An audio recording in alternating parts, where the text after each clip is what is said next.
한국처럼 학연과 지연이 발달한 이런 나라에서 네. 공소권을 퍼뜨렸다고 쳐요. 이것도 이제 뭐 굉장히 어렵겠지만 네다섯 곳 정도의 공소권을 줬어요. 네. 기관에 줬는데 그게 다 이제 사법연수원 출신들이야. 그리고 또 나중에 다 검찰청으로 가고 싶어 하는 사람들이야. 네. 그래서 그 사람들이 서로 그냥 알게 모르게 전화를 해. 그리고 카톡이나 메신저를 통해서 네. 이거 뭐 어떻게 할까요, 형님? 뭐 그러면 뭐 그냥 대충 처리해줘. 네. 아니면은 야 그거 좀 제대로 봐야 되지 않겠어? 뭐 이런 게 상상이 된단 말이죠. 어떻게 보십니까? 그럴 수도 있겠지만 예. 인간사니까 예. 인간 현인이 그럴 수도 있겠지만 예. 기본적으로 지금 법조 환경은 사법연수는 단일 체제가 아니고요. 다양한 로스쿨의 출신들이 있으니까. 법조를 구성하고 있습니다. 예. 그게 이제 로스쿨 도입 취지거든요. 수절주의를 깨자. 그다음에 다양한 직역에서 로스쿨 가게 해서 국민들을 소통하는 법조가 되게 하자. 이런 취지이기 때문에 그렇게 되면 그게 바로 이제 말씀하신 취지가 그런 뒤에서 이렇게 음흉하게 이렇게 이런 결정들이 오도록 만들려면 예. 바로 견제와 균형에 의한 그 사법 시스템이 돼야 한다는 뜻입니다. 안에서 보시기에 검사들이 아니 저도 이제 KBS 있다가 나왔기 때문에 예. 이런 말씀 굉장히 좀 힘드실 거는 같아요. 예. 그러니까 기자가 예. 그 KBS가 야 이건 썩었어 이렇게 말하기가 좀 힘들잖아요. 예. 어떻게 생각하세요? 검사들 일반 예. 후배들까지 포함해서 예. 어떻게 보십니까? 저는 이렇게 생각합니다. 예. 대다수의 검사들은 예. 검사 2,300명이잖아요. 예. 대다수의 검사들은 오늘도 국민들을 위해서 양심껏 일을 하고 있습니다. 예. 묵묵하게. 예. 그러나 몇몇 안 되는 소수의 특수통 패거리 검사들이 정말 검찰 장악하고 있으면서 검찰의 국민적 신뢰를 깨뜨리고 또 대다수의 양심적인 검사들의 명예를 자긍심을 잃게 만들고 있다. 이렇게 보고 있습니다. 근데 국민들의 시각은 침묵하는 다수, 당신들이 더 나쁜 사람들이야. 이렇게 이야기를 하잖아요. 기자들도 이제 기레기라고 욕먹는 게 뭐 정권이 바뀔 때마다 침묵하면서 그쪽으로 쓱 썰리고 이야기하지 않고 모른 척하고 그냥 뭐 나는 내 일만 하면 돼 라고 하면서 형사부에 있으면서 나는 내일도 바빠 이렇게 이제 그냥 넘어가잖아요.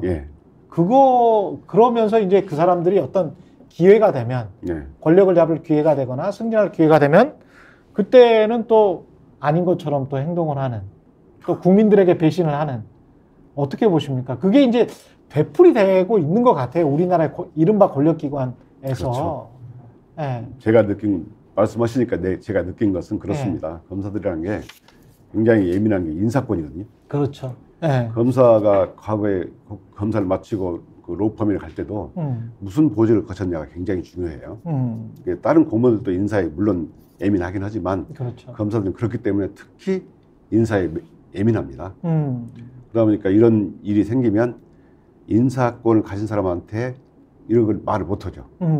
그러니까 강제 무건 수행을 할 수밖에 없는 거죠.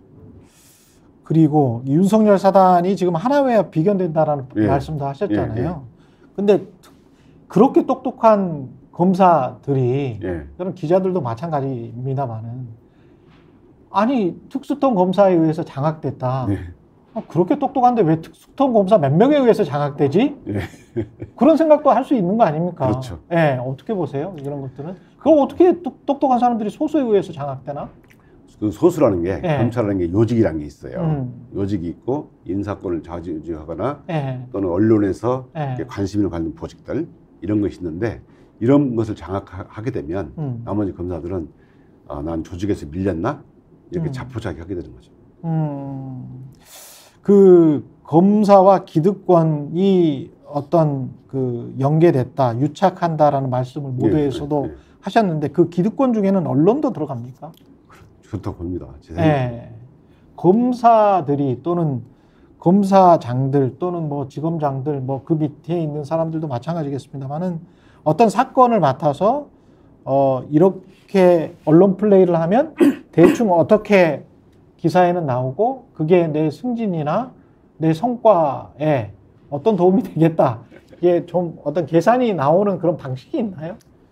이제 다 그렇진 않는데 특히 특수통 패거리들이 건 수사 방식이 그렇습니다. 예. 수사만 하는 게 아니고 언론과 함께 가요. 그렇죠, 대부분. 그렇죠? 예. 제가 이제 겪은 얘기를 직접 그러니까 형사부는 잘 플레이를 안 해요, 진짜. 할 필요가 없죠. 할 필요가 없지. 예. 그리고 그 뭐라고 해야 되나요? 그러니까 이런 비속어를 써도 되는지 모르겠지만 잔바리 사건들이 너무 많아가지고, 예, 그걸 뭐 할 수가 없지. 예, 할 수가 없는데 예. 이게 수사를 할 때 제가 겪은 얘기를 말씀드리면 제가 김학의 아까 사건 기소 재판을 받았잖아요. 그 수사 당시 경험을 보면 수사하면서 그 수사 내용이 누구 조사했다 이런 내용이 실시간으로 보도가 돼요. 그렇게 되면 그 주변에 있던 사람들이 친구들이 아는 사람들이 처음에는 그럴 리가 없어라고 하다가 자꾸 실시간 보도가 되면 뭐가 있는 거 아니야? 이렇게 됩니다. 그러다가 점점 더 이게 보도가 되면 이제 가족들도 혹시 뭔가 있는 거 아니야? 의심을 하게 돼요. 그러게 되면 이제 고립무원의 상황에 빠지게 되고 절망을 하게 돼요. 수사기관의 입장에 보면 그걸 노리는 거죠. 고립무원의 상황에 자백하게 돼 있어요. 그러니까 출국 금지를 할 타당한 이유가 있었음에도 불구하고 이게 출국 금지가 불법이었어. 네. 그리고 뭔가 위로부터 압력이 있었어. 네. 이 모든 상황은 법적으로 한 게 아니고 정치적으로 한 거야. 이게 지금 윤석열 정부랄지 윤석열 한동훈이 주장한 거잖아요. 그죠? 근데 이제 그런 말을 계속하면 국민들도 이제 점점 그걸 믿게 된다. 계속 실시간으로 보도가 되면 이제 낙인 효과라 해가지고 뭔가 있는 거 아니야, 죄를 지은 거 아니야 이렇게 낙인 효과가 되고 그런 젖어들게 되죠. 그러게 되면 이제 당사 입장에서는 그걸 방어하다가 언론을 방어하다가 자기 정작 본인 사건을 방어하지 못하게 되고 가족들까지 자기를 믿어주지 않게 되는 결과 좌절하게 되고 극단적인 생각을 하게 되죠. 그 대표적인 사건이 이성규 씨 사건이죠. 그렇죠. 언론의 자기가 정말 수사기관이 아는 내밀한 얘기가 보도가 되고 언론이 그게 조리돌림을 당하다 보면 자기는 진짜 고립무원의 상황에 빠지게 되고 저조차 정말 극단적인 생각을 할 수밖에 없게 됐거든요. 그러면서 이게 수사기관하고 이 언론에게 했을 때 폐해가 바로 그겁니다. 그래서 기득권 말씀하셨는데 우리나라 법조라는 게 아시겠지만 검찰하고 같이 가요. 그리고 제가 경험한 법조 기자들은 이 서로 스스로 취재해서 이거 쓰는 것보다는 받아쓰기에 능한 것 같습니다. 기자들도. 예, 기자들이 의도했던 의도하지 않았던 수사와 같이 가버리게 되는 거죠. 그러니까 검사들은 그걸 철저히 활용한다. 철저히 활용보다는 활용하는 측면이 있다. 활용하는 측면이 있다. 근데 검사들은 그런 특별한 어떤 뭐랄까요 교육을 따로 받는 거는 아니겠죠. 그렇습니다. 하다 보면 이렇게 해서 이렇게 언론에 어떤 사건이 크게 나오면 그게 내 성과에도 내 승진에도 도움이 되는구나. 그리고 선배들은 저렇게 됐구나. 저렇게 잘 됐구나. 라고 하면 본인들도 그렇게 따라하게 되는 그런 건가요? 일종의 문화입니다. 수사는 그렇죠. 일종의 문화인데 수사는 이게 이론적으로 배울 수 있는 것은 얼마 되지 않고 이거 어깨너머로 도제식으로 배우는 것이거든요.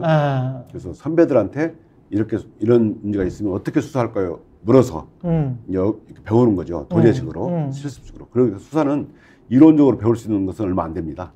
그래서 아마 그런 언론과 함께 가는 수사도 배우는 거죠.